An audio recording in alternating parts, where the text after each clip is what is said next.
اور یہ جملہ کہنا کہ صحابی ہونا کوئی بڑی فضیلت نہیں ہے، یہ ایذا ہے، اور یہ کہنا کہ ان کا قرآن پڑھنے کا اتنا ثواب نہیں جتنا ہم لوگ موبائل سے دیکھ کر پڑھیں تو ثواب ہے، یہ ایذا ہے۔ بسم اللہ الرحمن الرحیم، الصلاۃ والسلام علیک یا سیدی یا رسول اللہ وعلی آلک و اصحابک یا سیدی یا حبیب اللہ۔ انجینئر محمد علی مرزا کے دجل و فریب، مکاریاں اور اس کی گستاخیاں ہم آپ احباب کے سامنے بیان کرتے رہتے ہیں۔ یہ شخص علماء کرام، اولیاء کرام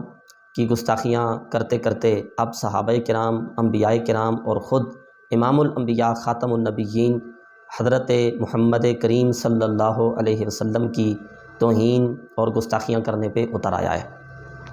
خدا را میں اپنے تمام ناظرین اور مرزا کے جو چند فالورز ہیں ان سے یہ گزارش کرتا ہوں کہ اپنے ایمان کی فکر کیجئے اور اس فتنے سے اپنے آپ کو بچائیے۔ چند دن قبل ایک اس کا کلپ سنا، حضرات صحابہ کرام کی توہین پر مبنی، تو میں نے کہا یہ مناسب سمجھا کہ صحابہ کرام کی عزت اور فضائل کے بارے میں جو احادیث ہیں وہ آپ احباب کے گوش گزار کر دوں۔ ویسے تو صحابہ کرام کی فضائل اللہ کے قرآن میں موجود ہیں، آیات گواہی دیتی ہیں صحابہ کرام کی عزت و تکریم اور ان کے فضائل کی۔ اللہ تعالیٰ نے فرمایا وَكُلًّا وَعَدَ اللَّهُ الْحُسْنَى،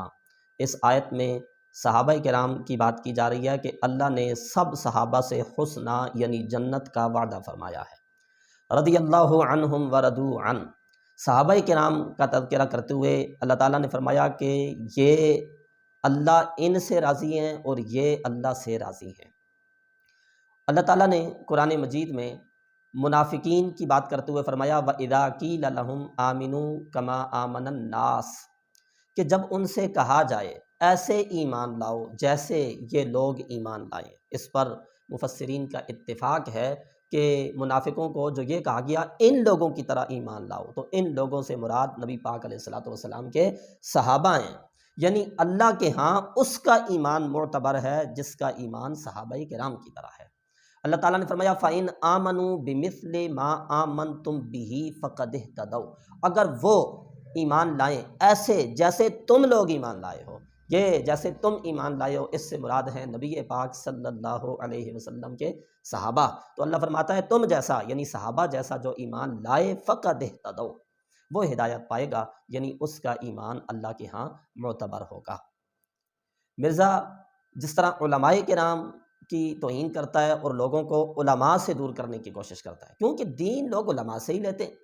جو قوم اپنے مذہبی پیشواؤں سے دور ہو جائے تو وہ دین سے دور ہو جاتی ہے۔ اسی طرح دین سے دور کرنے کی دوسری سازش ہے اس کی کہ اولیاء کرام سے لوگوں کو دور کرتا ہے اور متنفر کرنے کی کوشش کرتا ہے، یہ نعرہ لگا کر کہ بابت شاہی کوئی نہیں۔ اور پھر اگلی بات صحابہ کرام سے بھی لوگوں کو دور کرنے کی کوشش کرتا ہے۔ مقصد یہی ہے کہ دین ہم تک جتنا بھی پہنچا وہ حضرات صحابہ کرام کے راستے سے ہی پہنچا ہے۔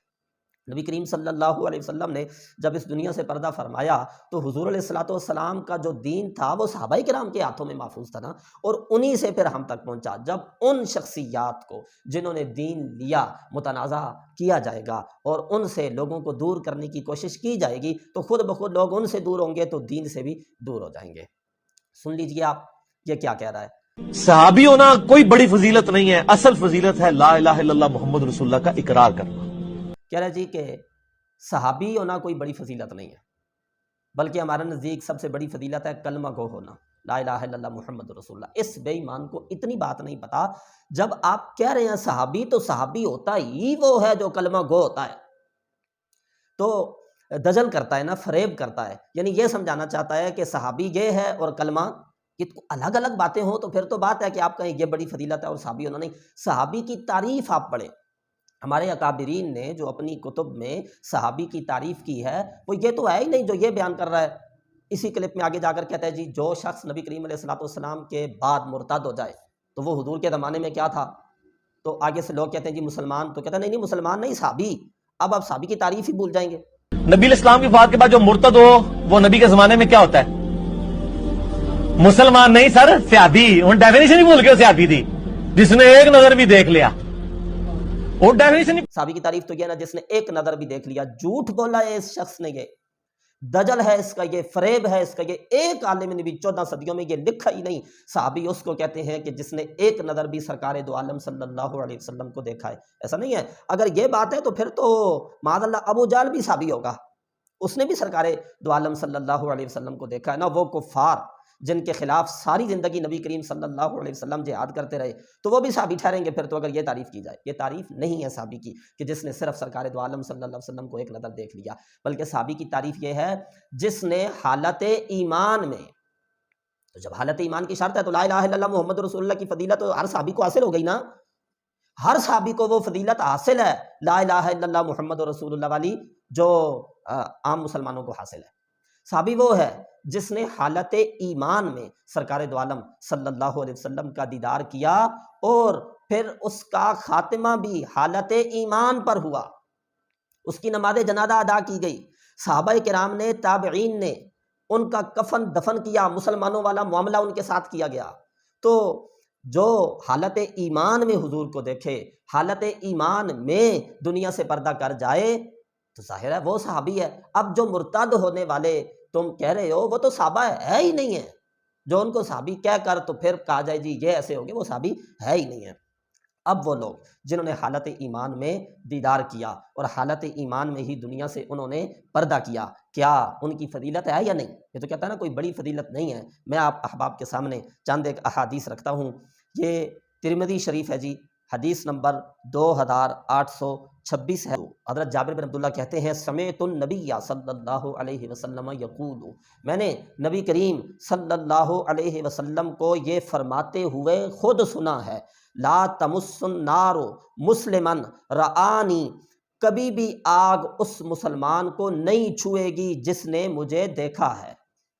اس حدیث میں بھی آپ دیکھیں تو جو صحابی کی تعریف میں نے آپ احباب کے سامنے بیان کی اسی کی طرف اشارہ کیا جا رہا ہے۔ وہ مسلمان، مسلمن کا لفظ ہے، جس نے مجھے دیکھا اسے کبھی بھی جہنم کی آگ چھوئے گی نہیں۔ یہ چھوٹی فضیلت ہے، اور آگے صحابی کی فضیلت، آگے جو جملہ ہے نا اس سے بڑے واضح لفظوں میں پتہ چلے گی۔ حضور نے فرمایا جس نے مجھے دیکھا اسے تو آگ نہیں چھوئے گی، لیکن اس کا اپنا اتنا مقام ہو جاتا ہے اور رآ من رآنی، کہ مجھے دیکھنے والے کو، یعنی میرے صحابی کا یہ مقام ہے، جو میرے صحابی کا دیدار کر لے اس پر بھی جہنم کی آگ حرام ہو جاتی ہے، جہنم کی آگ اس کو بھی نہیں چھوئے گی۔ تم تو کہہ رہے تھے کوئی بڑی فضیلت نہیں ہے، صحابہ کی تو یہ فضیلت ہے انہیں خود بھی آگ نہیں چھوئے گی، خود تو خود سے رہا، صرف جس نے حالت ایمان میں کسی صحابی کو دیکھ لیا اور اس کا خاتمہ بھی حالت ایمان پر ہوا، تو صحابی کو دیکھنے والے کے بھی نبی پاک علیہ الصلوۃ والسلام نے ارشاد فرمایا یہ فضیلت ہے کہ اسے جہنم کی آگ نہیں چھوئے گی۔ آگے